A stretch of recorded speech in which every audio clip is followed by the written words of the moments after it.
और reason of the energy gap हम देखेंगे कि हमारे पास जो है नियरली फ्री इलेक्ट्रॉन मॉडल में हम चेक कर रहे थे कि हमने क्या किया है। वहाँ पे हमने जो है इंट्रोड्यूस कराया है हमारे पास कि ब्रैग रिफ्लेक्शन हो रही थी और ब्रैग रिफ्लेक्शन की वजह से हमारे पास गैप्स बन रहे हैं। मीडियम जोन का कॉन्सेप्ट आता है और वहाँ से अब हम देखेंगे कि हमारे पास जो है एनर्जी गैप कैसे क्रिएट होगा। We discussed the origin of the band gap from the point of view of stationary waves। और हम इसमें क्या लेंगे, हम स्टेशनरी वेव को लेके चलेंगे और हम देखेंगे कि हमारे पास बैंड गैप किस तरह बने थे। Bragg reflection of electron waves in crystal is the cause of energy gaps occurs at the zone boundaries। यानी जहाँ पे आपके पास रिफ्लेक्शन हो रही होती है, ब्रैग रिफ्लेक्शन हो रही होती है इलेक्ट्रॉन वेव्स की क्रिस्टल में, वहाँ पे एक्चुअली आपके पास क्या बनेंगे, बैंड गैप्स बनेंगे, एनर्जी गैप बनेगा। और वो जो आपके पास होगा एनर्जी गैप, वो किस पॉइंट पे होगा, वो जोन बाउंड्रीज पे होगा, ठीक है। और जोन बाउंड्रीज आपके पास किसके इक्वल होंगी, k equals to plus minus n pi by a हो सकती हैं। जैसे फर्स्ट हमने पाई बाई ए पे लिया, नेक्स्ट हमारे पास plus minus n pi by a, n की वैल्यू हम डालते जाएंगे और हमें पता चलता जाएगा, ठीक है। The wave function at k is equals to plus minus pi by a are not the traveling wave। जैसे हम दे रहे हैं exponential iota pi x by a और exponential minus iota by x by a of free electrons. At these special values of k, the wave function are made up of equal part of wave traveling to the right and to the left। इसमें ऐसे ही हो रहा है आपके पास कि अगर हमारे पास जो वेव जाती है जैसे राइट की तरफ जाती है और वही वेव में क्या करेगी, रिफ्लेक्ट बैक करेगी। तो दोनों वेव जो आपस में मिलेंगी तो हमें क्या मिलेगी, एक उसकी स्टैंडिंग वेव मिलेगी, ठीक है। तो हमारे पास जो यहाँ पे बैंड गैप बन रहे हैं वो स्टेशनरी वेव्स की वजह से नहीं, या ट्रैवलिंग वेव्स की वजह से नहीं बन रहे होंगे, बल्कि ट्रैवलिंग वेव क्या करेंगी, मिला के हमें देंगी एक हमें जो है स्टैंडिंग वेव देंगी जिसकी वजह से बनेंगे, ठीक है। At the special values of के, हाँ, इन के वैल्यूज पे हमारे पास एक्चुअली क्या हो रहा होता है, इक्वल पार्ट आ रहा होता है लेफ्ट राइट का और मिल के हमें देता है, ठीक है, wave. For wave vector k near one of the zone boundaries say k is equals to plus minus pi by a forward propagating plane wave। यानी अगेन आपको वही बता रहे हैं कि प्लेन वेव जो आपके पास आ रही है वो क्या करेगी, फॉरवर्ड की तरफ यानी राइट की तरफ गई, रिफ्लेक्ट करेगी और फ्लेक्ट बैक होने के बाद ब्रैग रिफ्लेक्शन होगी और उसके बाद वो बैकवर्ड डायरेक्शन में जाएगी तो एक्सपोनेंशियल माइनस टर्म के साथ आ जाएगा। सिमिलरली अगर आपके पास ये वाली वेव आती है तो फ्लेक्ट बैक होके वो क्या हो जाएगी, पॉजिटिव हो जाएगी, ठीक है। or each subsequent bragg reflection will reverse the direction of propagation of the wave। A wave that travels neither to the right nor to the left is a standing wave, it does not go anywhere। ठीक है, यहाँ पे क्या हो रहा है, इन दोनों waves की वजह से, क्योंकि जितनी वो राइट की तरफ जाती है उतनी लेफ्ट की तरफ आ जाती है, तो वेव एक्चुअली कहीं प्रोपोगेट नहीं होगी बल्कि क्या होगी, हमारे पास स्टैंडिंग वेव बन जाएगी। Time independent state is represented by the stationary wave। We can form two different standing wave from the two traveling waves। इनसे हम दो traveling waves बना सकते हैं। जैसे आप देखिए कि अगर हम पाई बाय ए लेते हैं उसके लिए साई वन हमारे पास क्या होगा, एक्सपोनेंशियल टर्म हम लेंगे आयोटा की एक्स और के की value pi by a x हो जाएगी हमारे पास। सिमिलरली हम नेगेटिव के लिए लेंगे, सिर्फ यहाँ पे नेगेटिव साइन आ जाएगा साई टू में, बाकी आपके पास सेम होगा। फिर इसके बाद हम देखते हैं कि हमारे पास जो ये एक्सपोनेंशियल टर्म होती है इसे हम कॉज और साइन की फॉर्म में भी ओपन करके लिख सकते हैं। Cause pi by a x plus iota sine pi by a x. Same अब नेगेटिव के लिए करेंगे, बस नेगेटिव के लिए यहाँ पे साइन नेगेटिव आ जाएगा आयोटा की वाली टर्म के साथ। बाकी एज इट इज आपके पास जैसे पॉजिटिव में है वैसे ही आपके पास यहाँ पे एक्सपोनेंशियल टर्म इसको एक्सप्रेस कर सकते हैं। अब हमने क्या करना है, जैसे अभी आपको मैंने बताया कि एक टेप अगर जा रही है, लेट्स सपोज ये जा रही है और रिफ्लेक्ट बैक होकर ये आ रही है, दोनों को अगर मैं ऐड करती हूँ, combination of these two traveling waves gives standing waves। Standing और स्टेशनरी वेव दे रहा है, ठीक है। वो कैसे करेंगे, हम साइड वन साइड टू को ऐड करेंगे। मैंने ये वाली वैल्यू और ये दोनों आपस में क्या की, यहाँ पे ऐड कर ली, ठीक है। जैसे ही मैं इनको ऐड करूंगी मेरे पास क्या बन जाएगा, ऐड करते हुए मैं इनको खोल के लिख लूंगी। मुझे पता है कि ये वाली टर्म जो है वो मेरे पास cos pi by a x plus iota sine pi by a x के इक्वल है। ये वाली टर्म जो है वो मेरे पास किस तरह है, माइनस के साथ है, बाकी सेम एक्सप्रेशन। तो यहाँ पे मेरे पास कुछ चीज़ें जो है इसमें एक दूसरे के साथ कैंसिल हो रही होंगी। जैसे मैं देख रही हूँ कि ये पॉजिटिव टर्म और ये नेगेटिव टर्म एक दूसरे के साथ कैंसिल हो जाएंगी, ये दोनों टर्म आ जाएंगी, ठीक है। इनको ऐड करेंगे तो हमारे पास two cos pi by a x हो जाएगा। जैसे यहाँ साई वन साई प्लस हम कह देंगे कि ये आ गया, ठीक है। इसी तरह अगर दो ट्रैवलिंग वेव को मैं ऐड इस तरह कर रही हूँ कि ऑपोजिट डायरेक्शन में उनको ऐड कर रही हूँ, यानी नेगेटिव साइन के साथ में देखती हूँ, तो मेरे पास कैसे होगा, दोनों का एक्सप्रेशन ऐसे आएगा, यहाँ पे नेगेटिव आ जाएगा, इसके बीच अब मैंने यहाँ ब्रैकेट लगा दी है ताकि मुझे कन्फ्यूजन ना हो जब मैं इसे ओपन करूँ, क्योंकि नेगेटिव की वजह से अंदर के साइन चेंज होंगे, ठीक है। तो नेगेटिव की वजह से अंदर ये वाला साइन पॉजिटिव हो जाएगा और अब मैं देखूंगी कि मेरे पास कौन सी चीज़ जो है वो कैंसिल हो रही है। तो यहाँ पे आपके पास कॉस की टर्म्स जो है वो कैंसिल हो रही हैं, बाकी साइन की रह रही हैं और 2 iota sine pi by a x हो जाएगा। और इसको अगर देखेंगे, इससे हमें क्या पता चल रहा है, these standing waves are labelled plus and negative according to either they are even और ऑड। ये हम नेगेटिव और प्लस उस अकॉर्डिंग लेते हैं कि हमारे पास ऑड है या इवन है। बहुत standing waves are composed of equal part of right and left directed. बस मेन बात ये है कि हमारे पास हम चाहे नेगेटिव लें या चाहे पॉजिटिव लें, इसमें हमारे पास इक्वल पार्ट वेव का हो रहा है लेफ्ट और राइट का। और लेफ्ट और राइट हमें कैसे पता चला है, एक्सपोनेंशियल टर्म जब मैं लेती हूँ स्टार्ट से। देखिए ये अगर मेरे पास राइट की टर्म है तो ये लेफ्ट की टर्म है, सेम ऊपर भी हम साई प्लस के लिए लेंगे, ठीक है।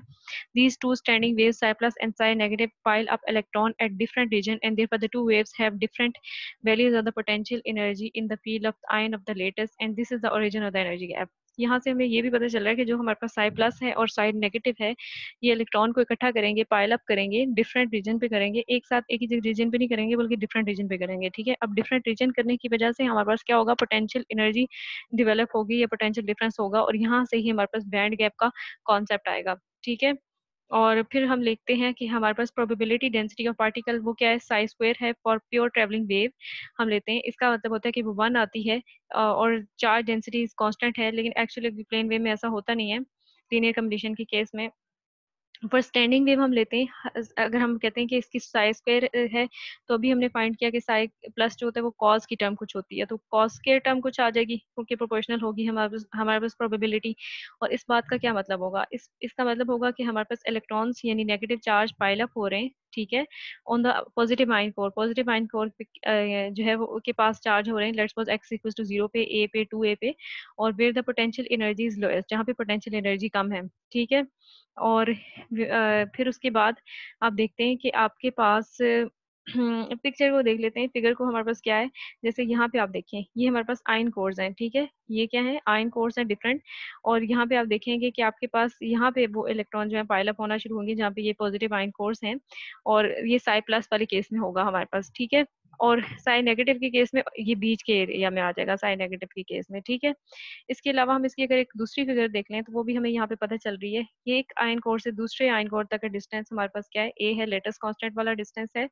और यहाँ पे अगर आप देखेंगे 2-3 टाइप वेव्स बनी हुई है आपके पास, एक तो बीच में आपको बताइए ये ट्रैवलिंग वेव्स है, और ये जो ब्लैक में है ये हमारे पास क्या है, साई प्लस की है। देखें जैसे आयन है, इसके पास पाइल अप इलेक्ट्रॉन। और जो हम डॉट में बता रहे हैं, जो डॉटेड फॉर्म है जैसे यहाँ पे है बीच में, ये हमारे पास साई नेगेटिव की वेव है, ये क्या है हमारे पास, साई नेगेटिव की वेव है, ठीक। और इसकी कुछ डिस्क्रिप्शन भी मालूम लिखी हुई है इन्होंने कि हमारे पास क्या है, डिस्ट्रीब्यूशन ऑफ प्रोबेबिलिटी डेंसिटी है हमारे पास कि साइन नेगेटिव का स्क्वायर जो वो sine square by x by a के प्रोपोर्शनल है, और साई स्क्वायर जो है वो कॉस स्क्वायर के इक्वल है। और एक तीसरी वेव है जो ट्रैवलिंग वेव है। वेव फंक्शन हमें बता रहा है कि हमारे पास साई प्लस जो है वो पायल अप करे इलेक्ट्रॉन चार्ज आयन कोर के पास, और देयर पर लोअरिंग द पोटेंशियल एनर्जी, यानी उसकी पोटेंशियल एनर्जी को लोअर करने की कोशिश कर रहा है in comparison with the average potential energy seen by travelling wave, उसके अकॉर्डिंगली, ठीक है। और दूसरा जो है हमारे पास वेव फंक्शन जो है नेगेटिव है, वो पाइल अप कर रहा है चार्ज किस रीजन में, आयंस के बीच, यानी वो क्या करेगा, एक और दो, ये जो एक आयन है, दो आयन है, इसके बीच का जो एरिया यहाँ पे पाइल अप करने की कोशिश कर रहा है, ठीक है। और इसके पोटेंशियल एनर्जी ऑलरेडी लो था तो उसको रेज करने की कोशिश कर रहा है, ठीक है, as compare to travelling waves. अच्छा, अब इसमें क्या बता रहे हैं, figure pictures the variation of the electrostatic potential energy. Figure हमें क्या बता रही है कि static potential energy of conduction electron in the field of positive ion core हमें बता रही है। ऑफ कोर्स यहाँ आयन की वजह से, क्योंकि इलेक्ट्रॉन होंगे, कंडक्शन इलेक्ट्रॉन होंगे, और आयन जो होते हैं, आयन कोर जो होती है वो पॉजिटिव होती है, तो इनके बीच में हमारे पास क्या होगी, इलेक्ट्रोस्टैटिक पोटेंशियल एनर्जी होगी, ठीक है, electrostatic force develop होगी। Iron core bears a net positive charge because the atoms are ionized in the metal with the valence electron taken off to form a conduction band। Exactly जो मैंने आपको start पे भी बताया था कि ion हमारे पास बनते कैसे हैं, उनके इलेक्ट्रॉन जो है वो कंडक्शन इलेक्ट्रॉन में चले जाते हैं, और पीछे जो रह जाता है एटम वो आयन बन जाता है और वो पॉजिटिवली चार्ज होता है। तो potential energy of electron in the field of positive ion is negative. यहाँ पे हमारे पास इलेक्ट्रॉन की पोटेंशियल एनर्जी क्या होगी, नेगेटिव होगी, so that the force between them is attractive, और इनके बीच फोर्स अट्रैक्टिव होगी। अदर स्टैंडिंग वेव हमने लिया था साइन नेगेटिव के लिए, जो कॉम्बिनेशन हमने देखा था उसकी प्रोबेबिलिटी फाइंड करेंगे तो वो हमारे पास साइन की टर्म में थी, तो साइन का स्क्वायर हो जाएगा वहाँ पे, और वो हमें बताएगा कि electrons away from the iron core, electrons जो है वो क्या है, away from the electron iron core है, और ये इलेक्ट्रॉन जो है वो ज्यादा टाइम स्पेंड करेंगे बिटवीन द कोर्स, यानी जो आयन कोर्स थी उनके दरमियान के हिस्से में जो है ये साइन नेगेटिव हमारी वाली हमारे पास वेव होगी। So that k is equal to pi by a, there are the two values of the energy. इससे हमें पता चल रहा है कि पाई बाय ए पे हमारे पास दो वैल्यूज हैं एनर्जीज की, ठीक है। अच्छा, यहाँ पे बैंड गैप का देख लें, ये आपके पास सिंपल फ्री इलेक्ट्रॉन मॉडल का एक ग्राफ है जहाँ पे एनर्जी वैल्यूज का आपको बताया हुआ है, कोई बैंड गैप कुछ भी नहीं है। और यहाँ पे अलाउड एनर्जी सिर्फ बताई हुई है, जबकि ये वाला आप देखेंगे यहाँ पे बैंड गैप भी है, यानी आप देख रहे हैं कि आपके पास जहाँ रिफ्लेक्शन ये ब्रिलियंट जोन पाई बाय और माइनस पाई बाय पे आपके पास बैंड गैप बना है। और यहाँ पे आपने देखा कि आपके पास ईजी यानी बैंड गैप है दो बैंड के बीच, एक ऊपर का बैंड है और एक नीचे का, ठीक है, जैसे वैलेंस और कंडक्शन बैंड होता है आपके पास। ये फर्स्ट अलाउड एनर्जी बैंड है, यहाँ पे अलाउड एनर्जी बैंड आप कहेंगे, और सेकंड जो है ये सेकंड अलाउड एनर्जी बैंड है, ठीक है। इसकी डिस्क्रिप्शन में भी देख लेते हैं क्या है कि plot of energy versus wave vector for electron in monatomic linear lattice of latest constant a, जिसमें हम देखते हैं कि हमारे पास लेटेस्ट कांस्टेंट क्या होगा, ए एनर्जी ई बैंड गैप ई ई जी होगा, और ये हमारे पास ब्रैग रिफ्लेक्शन की वजह से आया प्लस माइनस पाई बाय और माइनस पाई बाय ए पे। अदर गैप्स आएंगे अदर वैल्यूज पे जहाँ पे हम एन पाई बाय ए लेंगे, ठीक है।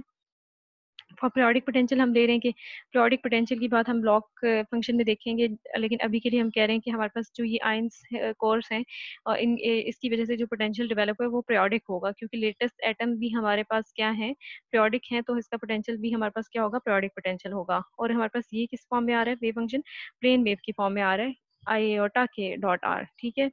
We calculate the expectation value of the potential energy over these three charge distributions, हम तीनों के लिए फाइंड करेंगे, जिसमें हमने पोटेंशियल एनर्जी जो है वो किसके लिए फाइंड की है, नेगेटिव पॉजिटिव के लिए और ट्रैवलिंग वेव के लिए, जो हमने फिगर में देखा, ठीक है। और यहाँ से हमने बैंड गैप भी निकाला। और अगर आपको मैग्नीट्यूड ऑफ एनर्जी गैप निकालना हो तो वो कैसे निकालेंगे आप, wave function of brilliant zone आपको पता है बाउंड्री पे एक पाई बाय ए है, और वेव फंक्शन हमने साई की जो वैल्यू ली थी उनसे आप क्या करते हैं, उससे कांस्टेंट की वैल्यू फाइंड कर लेंगे, ठीक है। और यहाँ से आपके पास ये दो आ जाएंगे आपके पास वेव फंक्शंस ब्रिलियंट जोन पे नॉर्मलाइज करने के बाद। और इससे आप क्या करते हैं कि आपके पास पोटेंशियल की वैल्यू, हमने कहा कि पोटेंशियल एनर्जी जो होगी उसकी वैल्यू कुछ यूँ होगी। इससे हम फर्स्ट ऑर्डर जो है एनर्जी डिफरेंस फाइंड कर सकते हैं स्टैंडिंग वेव का। उसके लिए हम जो है ये एक फार्मूला लगाएंगे, जिससे हमारे पास ईजी यानी बैंड गैप की वैल्यू आ रही है, मैग्नीट्यूड ऑफ बैंड गैप आ रहा है। तो इस बैंड को हम जो है ना क्रिस्टल पोटेंशियल के लिए इस फार्मूला से हम क्या कर सकते हैं, फाइंड कर सकते हैं।